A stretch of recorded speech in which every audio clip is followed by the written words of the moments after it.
है प्रात्यक्षिक, दूसरा है आनुमानिक, तीसरा है शाब्दिक। आप भी दोहराएंगे। पहला प्रात्यक्षिक ज्ञान, दूसरा आनुमानिक ज्ञान, तीसरा शाब्दिक ज्ञान। एक बार फिर बोलेंगे। पहला, आवाज आनी चाहिए सबकी।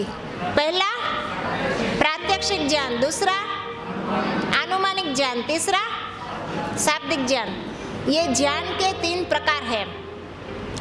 सबसे पहला है प्रात्यक्षिक ज्ञान, पंच ज्ञानेंद्रियों के माध्यम से मिलने वाला ज्ञान, इसे कहते हैं प्रात्यक्षिक ज्ञान।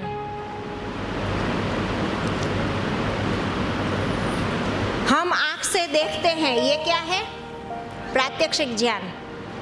सिर्फ आंख से देखना ये प्रात्यक्षिक नहीं है, परंतु पांचों इंद्रियों के माध्यम से मिलने वाला ज्ञान प्रात्यक्षिक कहलाता है।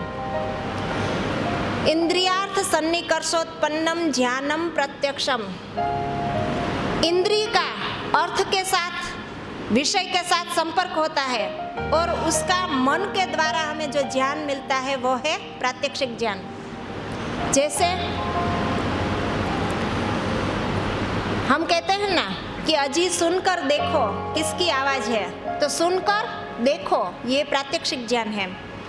बहनें कहती है रसोई करते समय कि जरा दाल चख कर देखो, नमक कम तो नहीं है, चख कर देखो, ये भी प्रात्यक्षिक ज्ञान है।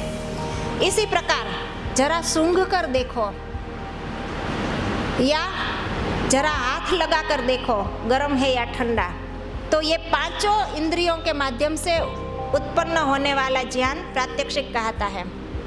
आप देखेंगे जो अंध व्यक्ति है, जिसकी आंखें नहीं है, अंध व्यक्ति है, वो कई बार कितने सालों बाद कोई व्यक्ति मिले तो वो उसकी आवाज़ से पहचान जाएगा कि आप फलाने व्यक्ति हैं। आवाज़ से ही वो पहचान जाता है। या फिर आप उसके पास बैठे तो वो अपना हाथ, आपका हाथ अपने हाथ में लेकर सिर्फ हाथ पकड़ कर पहचान जाएगा। भले वर्षों पहले मिले हो, फिर भी वो हाथ अपने हाथ में रखकर बोल देगा कि आप फलाने व्यक्ति हैं। तो स्पर्श से, सुनने से, आवाज से, इस तरह पांचों ज्ञानेंद्रियों के माध्यम से जो ज्ञान होता है उसे कहते हैं प्रत्यक्ष।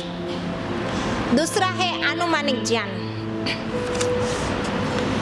अनुमान के द्वारा होने वाला ज्ञान, इसे कहते हैं आनुमानिक ज्ञान। किसी एक वस्तु को देखकर उससे संबंधित दूसरी वस्तु का जो हमें ज्ञान होता है उसे कहते हैं अनुमानिक ज्ञान।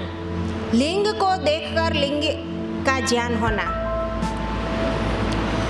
जैसे उदाहरण से समझाते हैं, बाहर बहुत दूर एक जगह पर धुआं उठ रहा है, हमने उठते हुए धुएं को देखा और क्या अनुमान लगाया कि वहाँ आग लगी हुई है। धुएं को देखकर आग का हमने अनुमान किया, क्योंकि दोनों एक दूसरे से संबंधित है। जहाँ धुआं होगा वहाँ आग जरूर होगी। इसी प्रकार ये माइक है, इस माइक को देखकर हम कह सकते हैं कि इसको बनाने वाला कोई कारीगर अवश्य है।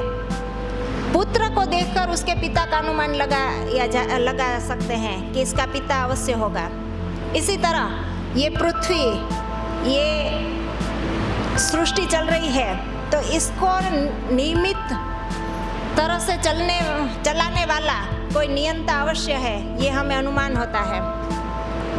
अभी खिड़की के बाहर हमें सिंह दिखाई दे तो उस सिंह को देखकर हम अनुमान कर सकते हैं कि बाहर कोई पशु खड़ा है, क्योंकि सिंह पशु के ही होते हैं।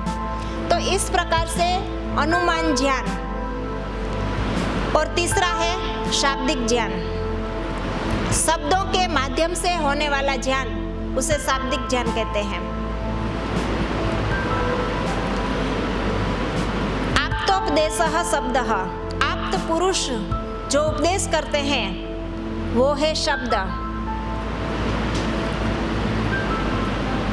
वेद, दर्शन, उपनिषद आदि ग्रंथ जो है उनको पढ़ करके जो ऋषि लोग हैं वो आत्मा परमात्मा आदि प्रकृति के सूक्ष्म